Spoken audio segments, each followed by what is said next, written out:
Je manque de confiance en moi. Que faire? Bonjour à toutes et bienvenue dans cette vidéo de coaching. Je suis Ludivine Musso, votre coach en amour spécialisée dans les relations amoureuses. Alors aujourd'hui, on va parler de confiance en soi.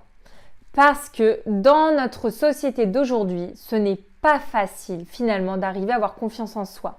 Avec toutes les photos sur Insta qu'on regarde, avec tous les moyens de comparaison qu'on a, finalement, on a tendance à se dévaloriser et à perdre notre confiance en nous. Donc, on va apprendre finalement à retrouver confiance en soi. Mais avant ça, n'hésitez pas à me mettre un petit like et à vous abonner à ma chaîne. Alors, généralement, quand on manque de confiance en soi, c'est qu'en fait, on a une petite voix dans notre tête qui est toujours en train de se comparer aux autres, en train finalement de nous dévaloriser. Donc, par exemple, on peut se dire à nous-mêmes « Ah, t'es pas assez bien pour faire ça ».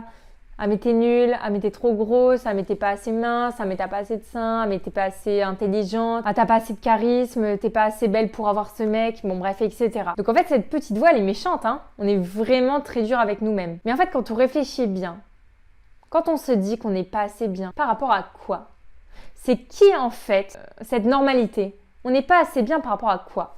Quelle est la norme en fait? En fait il n'y en a pas, c'est vous-même, c'est vous qui vous dévalorisez. C'est vous qui vous mettez cette pression. Et d'ailleurs, moi, ce que j'aime bien dire comme exemple, c'est quand on regarde par exemple des photos sur Insta. Il y a des filles qui sont pulpeuses. Il y a des filles qui ont plus de forme. Et bien bizarrement, si par exemple vous êtes complexé parce que vous vous trouvez un peu trop grosse, bizarrement quand vous regardez ces filles sur Insta, vous dites « Ah mais elles sont bien. Oui mais elles, ça leur va bien. » Ben non en fait, la seule différence qu'il y a entre vous et elles, c'est qu'elles assument. Et en fait quand on assume, et quand on a confiance en nous, finalement, nos défauts disparaissent. Nos défauts disparaissent aux yeux des autres. Ce que je veux que vous compreniez bien, c'est que vous avez le pouvoir d'avoir confiance en vous, mais que ce pouvoir, finalement, il est en vous. Mais je vais vous aider, bien évidemment. Alors, premier conseil, pour travailler la confiance en soi, faites du sport.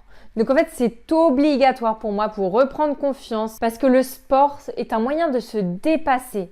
Et quand on se dépasse, on se sent bien.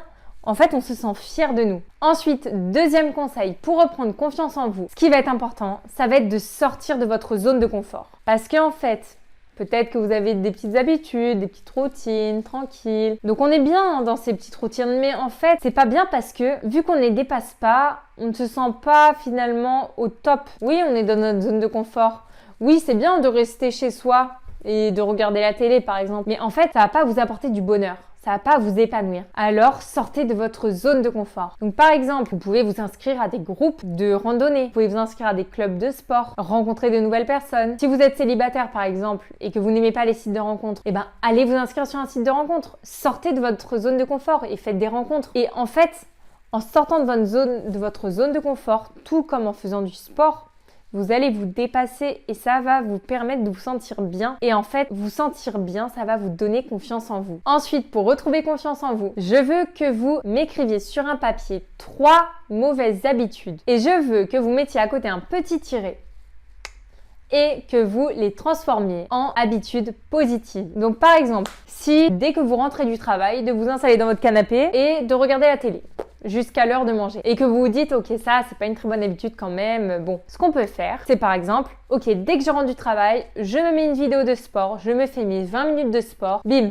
on n'en parle plus, c'est réglé. Et ça va finalement vous permettre de vous sentir bien. Autre exemple, si vous avez par exemple l'habitude le matin de vous lever au dernier moment, d'être dans la panique, d'être dans le rush, ce que vous pouvez faire, c'est vous dites, ok, je vais mettre mon réveil 20 minutes plus tôt et je vais par exemple faire des exercices, soit de méditation, soit de gratitude, soit si vous avez un projet que vous voulez mettre en place, vous prenez 20 minutes chaque matin et vous avancez un tout petit peu. Donc voilà, changez-moi 3 habitudes négatives en habitudes positives. En fait, le but de cet exercice, c'est de devenir la personne que vous avez envie d'être. Parce que quand on est aligné avec soi-même, déjà on se sent bien, on est heureux. Et puis en fait, on reprend confiance en nous naturellement parce que on aime nos choix de vie. Et enfin, 4e conseil qui rejoint un peu les autres conseils, il faut que vous aimiez votre vie. Plus vous aimez votre vie et plus vous reprendrez naturellement confiance en vous. Donc pour cela, faites des choses que vous aviez l'habitude de faire que vous ne faisiez plus. Retrouvez vos rêves d'enfant. Faites-vous des listes de rêves, des listes de projets et essayez de les accomplir. Parce que j'ai envie de vous dire, on n'a qu'une vie. Donc, vous méritez de vivre cette vie à 200%. Donc aujourd'hui, ayez le déclic. Ayez le déclic pour vous aimer suffisamment, pour reprendre confiance en vous et pour avoir la vie que vous méritez. Voilà, cette vidéo est maintenant terminée. J'espère qu'elle vous aura plu et qu'elle vous aura appris plein de petits conseils pour reprendre confiance en vous. En tous les cas, je compte sur vous pour les appliquer. Je compte sur vous pour mettre un petit like, pour vous abonner à ma chaîne et pour me laisser un commentaire.